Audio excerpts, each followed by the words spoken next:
Alright, this is my version of Battleship. The only rule I changed is that the ships can move, and since that one rule was changed, a few more were added to help support that changed rule. Ships can move one space or rotate 90 degrees every 2 turns for each individual player.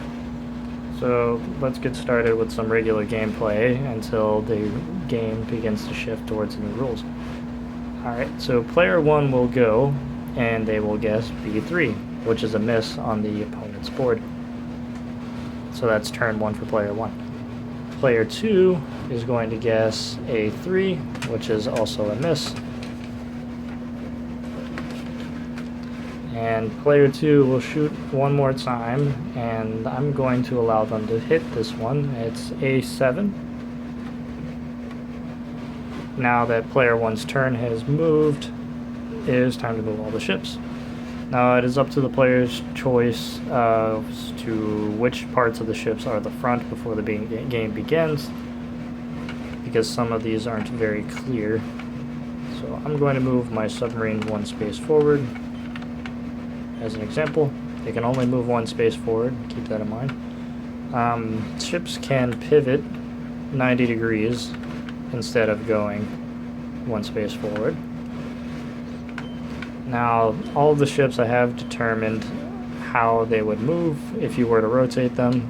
The destroyer, submarine, and carrier all pivot on the middle point. And the patrol boat, let's rotate it just for fun, will move in one space in any of these 3 directions if it was to rotate 90 degrees, just to keep it intact. The battleship will pivot on the 3rd point from the front. I have determined that this is the front of the ship, so it would rotate like so. Alright, now player 2 gets to take their turn. They will miss again on E4, so I'll place the marker there, so we know they went twice. Now I've gone ahead and already moved all of player 2's ships, because they just ended their 2nd turn, which means that this ship that was previously hit before has changed place. Player 2, this is where the strategy comes in hand. Since they had already hit a ship, they now get to attempt to figure out where that ship went. If for whatever reason the ship was on a horizontal axis, they could determine the front was either this way or that way, and we would have to guess that one of these spots is where that peg went. Since it's lined up against the wall, if it rotated, we can assume that the ship is still in that spot. It just went from the horizontal to the vertical axis. If it was already on the vertical axis, we would assume that this red marker went here, if it moves one space forward. Now, if a ship moves and a player decides to guess again on the same ship and they are lucky enough to hit it again, let's say they guess this spot again.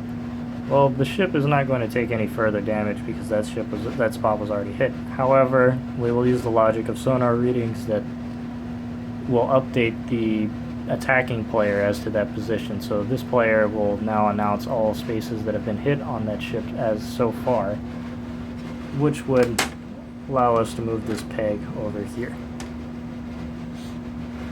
So player 1 has an idea where that ship was. That said, if the ship was hit like this, then we would be further updated to those 2 spaces. And it shows that this change of rules isn't all that difficult once it gets going. I balanced the game so. The last rule is that if a ship is sunk, as so, this ship is not removed from the board, and no other ship can move through it. So if we go ahead and move it right here, this means that the carrier, assuming that this is the front side, can no longer move forward and would have no other choice but to rotate. Since it's against the wall, it would be something like this against the middle axis, but it can't all the way do that, so it just gets shoved forward one space by default so that it can rotate, and now it can move along this axis. Alright, well I hope you enjoy the custom rules for Battleship. It's a bit of a mess, but the concept is simple.